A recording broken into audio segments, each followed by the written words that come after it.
नमस्कार दोस्तों, राधे राधे। आपका स्वागत है अपने YouTube चैनल प्रतिभा की कहानी पर। दोस्तों, आज की कहानी एक राजा और उसके पुत्र के किस्मत की कहानी है। कहानी बहुत ही रोचक और बड़ी ही ज्ञानमयी है। यदि पसंद आए तो लाइक शेयर सब्सक्राइब जरूर करिएगा। बहुत समय पहले की बात है। मधुपुर के एक छोटे से राज्य पर राजा हेमराज का राज्य हुआ करता था। हेमराज का एक बेटा था। जब उसका बेटा पैदा हुआ था तो हेमराज की खुशी का कोई ठिकाना नहीं था। महाराज ने अपने राज्य ज्योतिषी को बुलाया ताकि वह बता सके कि राजकुमार की किस्मत में क्या लिखा हुआ है। ज्योतिष ने अपनी पोथी खोली और ज्योतिष विद्या के हिसाब से वह राजकुमार की किस्मत का हाल जांचने लगा। ज्योतिष जब अपना हिसाब किताब लगा रहा था तो राजा ने देखा कि उसके चेहरे पर एक रंग आता था और दूसरा रंग जाता था। ज्योतिष बार बार अपनी पोथी के पन्ने उलट पलट रहा था, जैसे उसके हिसाब किताब में कोई गलती हो रही हो। काफी समय गुजर गया। जब कुछ भी उत्तर नहीं मिला तो राजा बहुत ही उतावला हो गया। उसने ज्योतिष से कहा, आप जल्दी बतलाइए कि मेरे बेटे की किस्मत में क्या लिखा है। ज्योतिष कहने लगा, महाराज, एक बुरी खबर है। आप उसके बारे में ना ही जाने तो अच्छा है। महाराज ने कहा, मैं अपने बेटे की किस्मत का हाल जानकर ही रहूँगा ताकि अगर वह किसी मुसीबत में पड़ने वाला हो तो मैं उसे बचा सकूं। कम से कम आप यह तो बताइए कि उसे किस चीज़ से खतरा है। ज्योतिष घबराकर कहने लगा, महाराज, अगर आप जानना ही चाहते हैं तो सुनिए। पहला खतरा तो यह है कि आपके बेटे को शेर खा जाएगा और अगर वह किसी तरह से बच भी गया तो आगे जो होगा वह बताने की हिम्मत मेरे अंदर नहीं है। मैं अपने मुंह से वह बात नहीं निकाल सकता हूँ। राजा ने कहा, शेर के खा जाने से ज़्यादा खतरनाक और क्या बात हो सकती है। राजा ने आदेश दिया, आप बताइए तो सही। ज्योतिष कुछ देर तक चुप रहा और फिर अपना गला साफ करते हुए कहने लगा, महाराज, मुझे डर लगता है। राजा ने कहा, अरे डर किस बात का। ज्योतिष कहने लगा, अगर मैंने वह सब कुछ सच सच बता दिया जो मेरी ज्योतिष विद्या कहती है तो मेरी जान की खैर नहीं। राजा ने कहा, नहीं, हरगिज नहीं। मैं कसम खाकर कहता हूँ कि तुम जो कुछ भी कहोगे मैं बड़े ही ध्यान से सुनूंगा और तुम्हारा कोई बाल भी बाका नहीं कर सकेगा। महाराज की बात सुनकर ज्योतिष ने एक ठंडी सांस ली और कहने लगा, महाराज, मैं आपको सब कुछ सच सच बताने वाला हूँ। अगर युवराज शेर का निवाला बनने से बच गया तो वह आपको जान से मार डालेगा। राजा ने यह बात सुनी तो वह चुप हो गया। कुछ देर तक तो वह ज्योतिष को ऐसे ही देखता रहा जैसे उसे कुछ सूझ ही नहीं रहा हो। राजा मन ही मन ईश्वर से प्रार्थना करने लगा। इसके बाद वह ज्योतिष से कहने लगा, जो कुछ भी हो मैं अपने बेटे की जान बचाने की पूरी कोशिश करूंगा, लेकिन आपकी ज्योतिष विद्या गलत भी तो हो सकती है। ज्योतिष ने महाराज को तसल्ली देते हुए कहा, बिल्कुल महाराज, यह गलत भी हो सकती है। यह बात तो ज्योतिष ने महाराज को खुश करने के लिए कह दी थी, लेकिन मन ही मन उसे विश्वास था कि उसकी विद्या कभी गलत नहीं हो सकती है। राजा हेमराज ने उस वक्त अपने दुर्भाग्य से लड़के का फैसला किया। उसने महल से कई मील दूर पहाड़ की एक चोटी पर एक अलग थलग जगह की तलाश की। यह एक ऐसी जगह थी जहां पर आज तक कोई इंसान नहीं पहुंच पाया था। राजा ने जमीन के अंदर एक तहखाना बनवाया जिसमें उसके बेटे को रखा जा सके। उस तहखाने का एक ही दरवाजा था जिसे पेड़ों और झाड़ियों से अच्छी तरीके से ढक दिया गया था। जब तहखाना बनकर तैयार हो गया तो मासूम युवराज को उसमें उतार दिया गया। युवराज की देखभाल के लिए उसके साथ एक नौकरानी को भी रखा गया। उस वक्त युवराज की उम्र कोई 1-2 साल की थी। दोनों लोग तहखाने में ही रहने लगे। महीनों और साल गुजर गए। राजा महीने में एक बार उस तहखाने में आता था। राजा अपने बेटे को गोद में लेकर प्यार करता था और कुछ देर तक उसके साथ खेलता भी था। अपने बेटे के साथ कुछ समय बिताने के बाद राजा घोड़े पर सवार होकर बड़े ही दुखी मन से महल को वापस लौट जाता था। इसी तरह से समय गुजरता गया। हेमराज का बेटा अब 6 वर्ष का हो चुका था। एक दिन की बात है, किस्मत का ऐसा खेला हुआ कि एक शिकारियों की टोली शेर का शिकार करते हुए उसी तरफ आ निकली। शेर कहीं छुप जाना चाहता था। वह दौड़ता हुआ तहखाने के पास आ पहुंचा, जहां झाड़ियों के नीचे दरवाजा बना हुआ था। जैसे ही शेर का भारी भरकम शरीर उस दरवाजे पर पड़ा, दरवाजा खुल गया। शेर तहखाने के अंदर जा गिरा। शेर घबराया हुआ था और उसे भूख भी लगी हुई थी। शेर की नज़र छोटे युवराज पर पड़ी तो वह युवराज की तरफ लपका कि तभी डर के मारे युवराज बेहोश होकर गिर पड़ा। नौकरानी ने सोचा कि शेर ने युवराज की हड्डियां तक चबा ली होंगी, लेकिन युवराज तो वहां पर बेहोश पड़ा हुआ था। इतने में शिकारी शेर की तलाश करते हुए तहखाने के पास जा पहुंचे। तभी उन्हें पता चला कि शेर के दहाड़ की आवाज़ जमीन के अंदर से आ रही है। उन्होंने झांका तो देखा तहखाने में शेर मौजूद था। उन्होंने शेर पर तीरों और भालों की बारिश कर दी और शेर को मार डाला। वे रस्सी लगाकर तहखाने में उतरे। तहखाने की बनावट और सजावट को देखकर यह बात साफ हो गई थी कि यह किसी राजा का महल है। शिकारियों ने पूरे तहखाने की तलाशी ली। जो भी कीमती सामान ले जाना चाहते थे उसे समेटने लगे। उन्होंने देखा कि औरत तो मर चुकी है, लेकिन बच्चे की सांस अभी चल रही है। बच्चा बेहोश है। वे लोग सामान के साथ साथ बच्चे को भी उठाकर ले गए। इस तरह से छोटा सा युवराज शिकारियों के साथ पहाड़ियों पर रहने लगा। उसने शिकारियों से जानवरों का शिकार करने का तरीका भी सीख लिया था। वे शिकारी असल में लुटेरे थे जो रास्ते में जाने वाले राहगीरों को लूटकर अपना काम चलाते थे। समय बीता, युवराज अब नौजवान बन चुका था। अब इस सभी कामों में राजा हेमराज का बेटा भी उनके साथ हो लिया था। लुटेरों के साथ रहकर वह भी उनकी तरह शारीरिक तौर पर मजबूत बन चुका था। लेकिन युवराज यह नहीं जानता था कि वह कौन है, उसके माँ बाप कौन हैं। वह तो शिकारियों में शिकारी था और लुटेरों में लुटेरा। एक दिन शाम के समय युवराज अपने साथियों के साथ रास्ते से गुजरते हुए एक काफिलों को लूटने के लिए उन पर हमला कर दिया।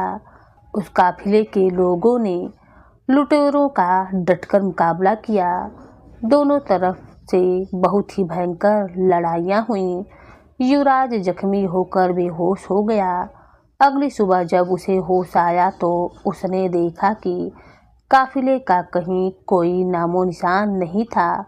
उसे अपने साथी भी कहीं नजर नहीं आ रहे थे। युवराज यह सब समझ नहीं पा रहा था कि उसके साथी मारे गए या कहीं चले गए।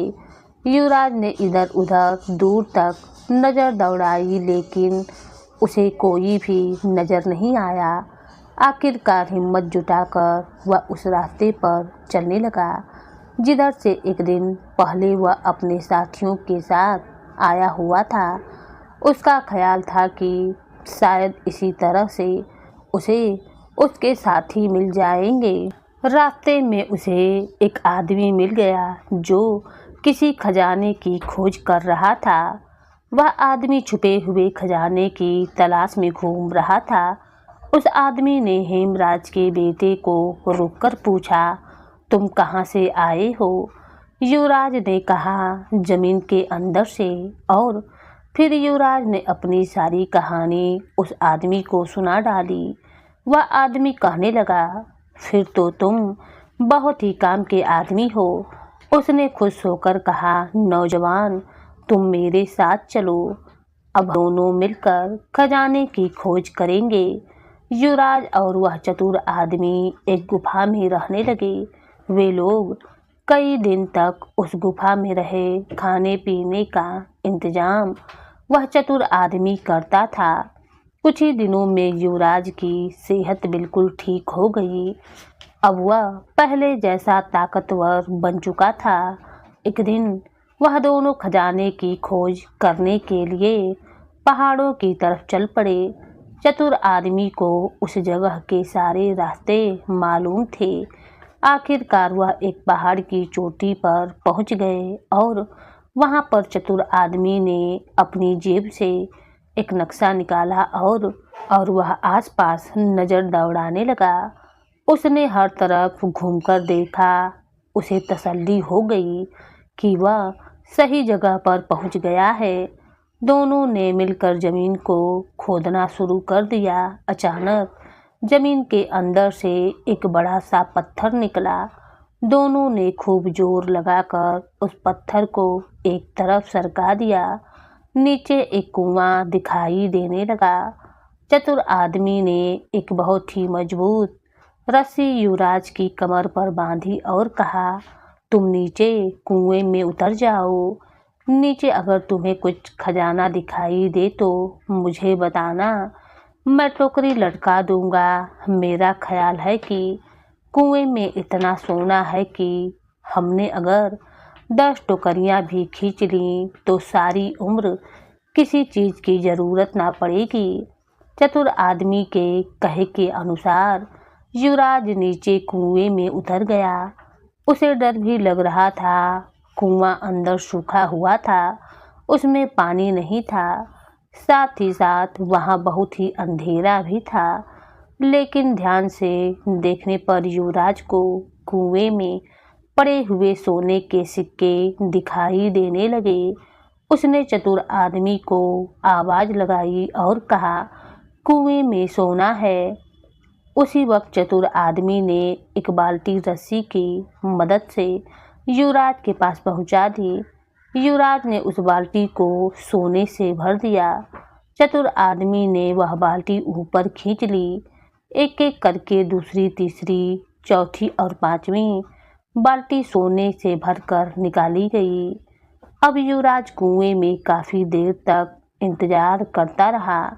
वहाँ कुएं में काफ़ी सन्नाटा छाया हुआ था। अचानक गड़गड़ाहट की आवाज़ हुई। कुएं का मुंह बंद हो गया। असल में चतुर आदमी की नीयत खराब हो गई थी।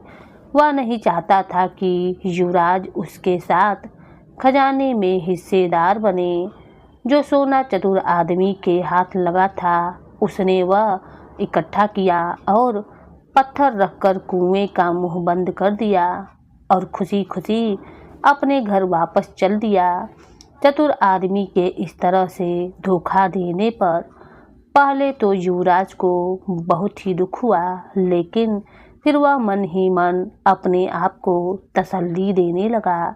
वह सोचने लगा, जन्म और मृत्यु तो ईश्वर के हाथ में है। अगर ईश्वर ने मुझे जिंदा रखना चाहा तो कोई ना कोई रास्ता जरूर निकल आवेगा।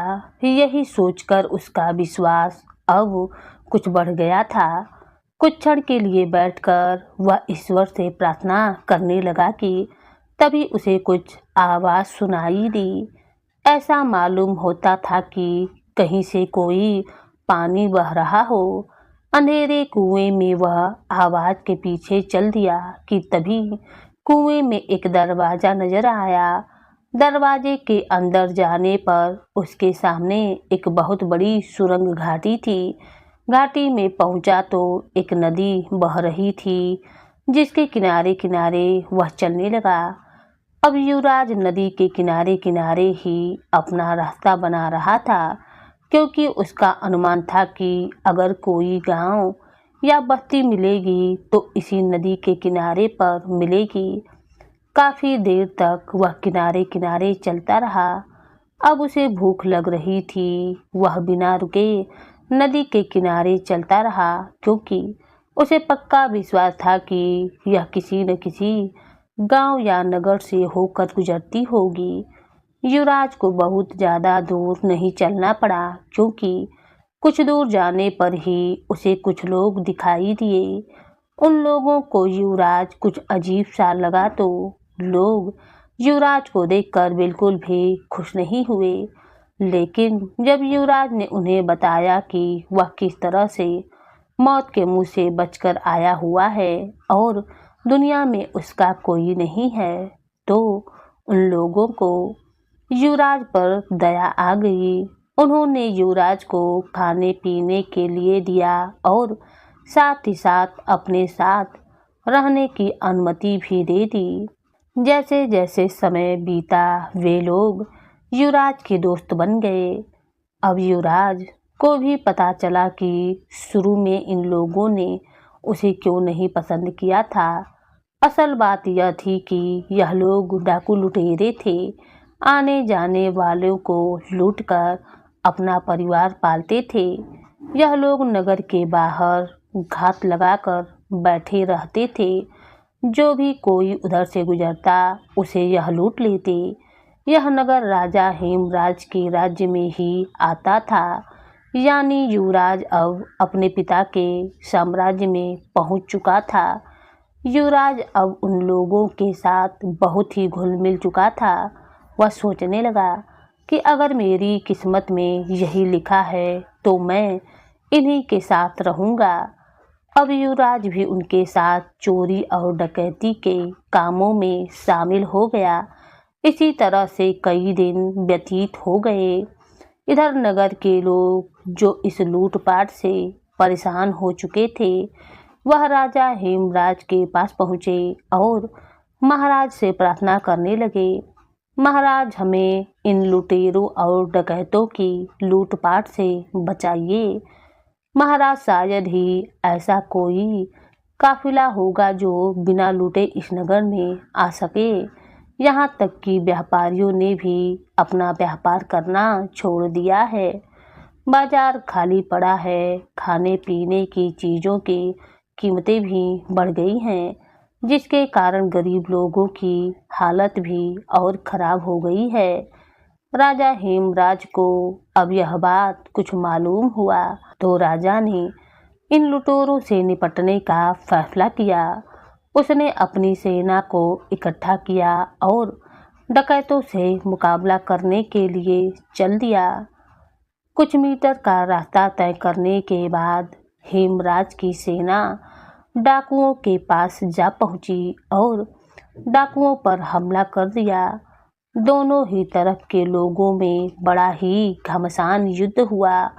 क्योंकि लुटेरों संख्या में कम थे, इसीलिए राजा की सेना का पल्ला भारी था।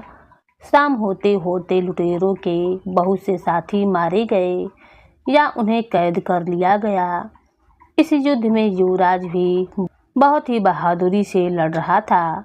वह एक टीले पर चढ़कर राजा की सेना पर तीर बरसाने लगा। इन्हीं तीरों में से एक तीर राजा हेमराज की छाती में जा लगा। जख्मी हालत में राजा को वापस महल में लाया गया। तुरंत वैद्य को बुलाया गया। महाराज के सीने का जख्म काफी गहरा था। ऐसा लग रहा था कि राजा हेमराज अब ज़्यादा दिन तक नहीं बचेंगे। वैद्य और हकीम ने काफ़ी इलाज किया। परंतु महाराज की सेहत में कोई सुधार नहीं हो रहा था। इसी हालात में कुछ दिन गुजर गए। आखिरकार वैद्य और हकीम ने कह दिया कि अब महाराज का अंतिम समय आ चुका है, इन्हें अब कोई नहीं बचा सकेगा। यह पता चलने पर महाराज ने तुरंत उस ज्योतिष को बुलवाया और उससे कहा कि कई सालों पहले तुमने मुझे बताया था कि मेरा बेटा एक शेर का भोजन बन जाएगा। ज्योतिष बोला, जी महाराज, मुझे अच्छी तरह से याद है। राजा ने कहा, तो फिर तुम्हें यह भी याद होगा कि जब हमने उस तहखाने की तलाशी ली थी तो वहाँ शेर की लाश और नौकरानी की लाश मिली थी, लेकिन मेरे बेटे का कोई पता नहीं चला था। तो फिर क्या किसी ने मेरे बेटे को बचा लिया? और तुमने कहा था कि मेरी मौत मेरे बेटे के हाथों लिखी है, मगर मैं तो एक डाकू के तीर से मर रहा हूँ। ऐसा कैसे हो सकता है? ज्योतिष कहने लगा, हुजूर, आपका बेटा जिंदा है और वह इन्हीं डाकुओं में शामिल है। आपको तीर उसी ने मारा है। हर राजा ने जब यह सुना तो आदेश दिया कि जितने भी लुटेरों को कैद किया गया है उन्हें मेरे सामने हाजिर किया जाए। लुटेरे जब राजा के सामने हाजिर हुए तो राजा ने कहा कि तुम में से किसी एक के तीर से मैं जख्मी हुआ हूँ। वह तीर किसने चलाया था? एक डाकू उनमें से आगे निकलकर आया और एक नौजवान की तरफ इशारा करते हुए कहने लगा, महाराज, इस नौजवान के तीर से आप जख्मी हुए हैं। यह कुछ ही महीनों पहले हमारे दल में शामिल हुआ था। हम में से कोई भी इसके बारे में कुछ नहीं जानता है। यह कौन है? कहाँ से आया है? राजा हेमराज ने उस नौजवान से पूछा, तुम्हारा नाम क्या है? तुम कहाँ से आए हो? यह सुनकर नौजवान बोला, सब लोग मुझे सोनू कहते हैं, इसके सिवा मैं कुछ नहीं जानता हूँ। मुझे नहीं मालूम कि मेरे पिता कौन थे। बस इतना याद है कि जब मैं छोटा था तो एक तहखाने में रहता था। मेरे साथ मेरी नौकरानी थी और फिर एक दिन एक शेर आया और उसने हम पर हमला कर दिया, लेकिन मेरी नौकरानी मर गई और मैं बेहोश हो गया।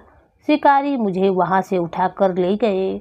उन्होंने मुझे पाला पोसा और बड़ा किया। उसके बाद मुझे एक चतुर आदमी मिला जिसने मुझे धोखा दिया और फिर मैं इन लुटेरों के साथ मिल गया और आज मैं आपके सामने खड़ा हूँ। यह कहते हुए उस नौजवान ने अपनी सारी कहानी राजा को सुना दी। इसके बाद युवराज कहने लगा, महाराज, मेरी आपसे प्रार्थना है कि आप मेरे साथियों को छोड़ दीजिए। आप मेरे तीर से जख्मी हुए हैं, इसमें इनका कोई कसूर नहीं है। राजा ने खुश होते हुए कहा, यह नौजवान मेरा ही बेटा है। और फिर बाकी कैदियों की तरफ देखकर कहने लगा कि अगर यह लोग वचन दे कि इसके बाद यह कभी भी लूटपाट नहीं करेंगे तो मैं इनको छोड़ सकता हूँ। और फिर राजा ने अपने मंत्रियों और दरबारियों को बुलाकर कहा कि यह नौजवान ही मेरा बेटा है। मेरी मृत्यु के बाद यही राजगद्दी पर बैठेगा। युवराज यह सब कुछ बड़ी हैरानी से देख रहा था। राजा हेमराज ने अपने बेटे को गले से लगाया। अब उसका मन बिल्कुल शांत था। अगली सुबह महाराज हेमराज के प्राण निकल गए। महाराज की मृत्यु के बाद उसका अंतिम संस्कार किया गया और फिर युवराज का राज तिलक करके उसे राज्य का राजा बना दिया गया। इस तरह ज्योतिष की भविष्यवाणी सच साबित हुई।